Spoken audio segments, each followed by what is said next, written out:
ভালোবাসা আসলে কি? ভালোবাসা প্রতিদিন চোখ খোলার পর যার কথা মনে হয় সেটাই হচ্ছে ভালোবাসা। যার গলার স্বর শোনার জন্য সারাটা দিন অপেক্ষা করো সেটাই হচ্ছে ভালোবাসা। যার সাথে ঝগড়া হওয়ার পরও তুমি অপেক্ষায় থাকো যে সে তোমার রাগ ভাঙাবে সেটাই হচ্ছে ভালোবাসা।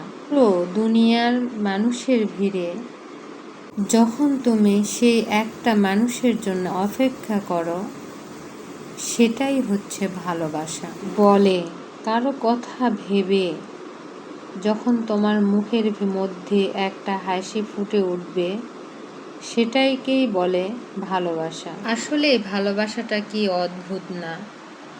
অপরজন যদি আমাদেরকে ভালো নাও বাসে, মায়া ভালোবাসা একটা অদ্ভুত জিনিস। সেই ব্যক্তি ছাড়া মনে হয় আমাদের চলেই না। ভালোবাসা চিরন্তন, ভালোবাসা মৃত্যুর পরেও জান্নাত অবধি নিয়ে যাওয়া।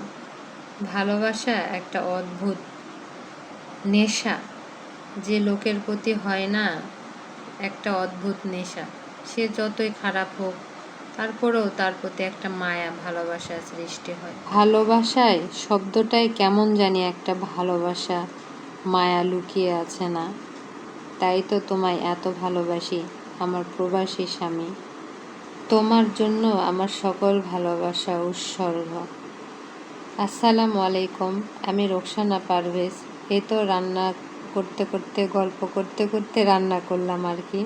রান্না করতে করতে না, গল্প করতে করতে রান্না করলাম। তো আপনারাও বাসায় এভাবে দেখতে পারেন রান্না করে খেয়ে। আমি ওইরকম রাঁধুনি না আর কি, তারপরেও চেষ্টা করে দেখতে পারেন। আসলে রান্নাটা অনেক মজার হয়। আর কি বলবো, সকলে ভালো থাকবেন আর আমাদের জন্য দোয়া করবেন এবং সকলেই যেন আমরা একে অপরের হাত ধরে একে অপরকে সঙ্গে করে নিয়ে এই অনলাইন জগতে সফলতা অর্জন করতে পারি। আশা করি ইনশাল্লাহ সবাই আমার সঙ্গে থাকবেন, আমিও সবার সঙ্গে থাকব। সবাই ভালো থাকবেন। আল্লাহ হাফেজ।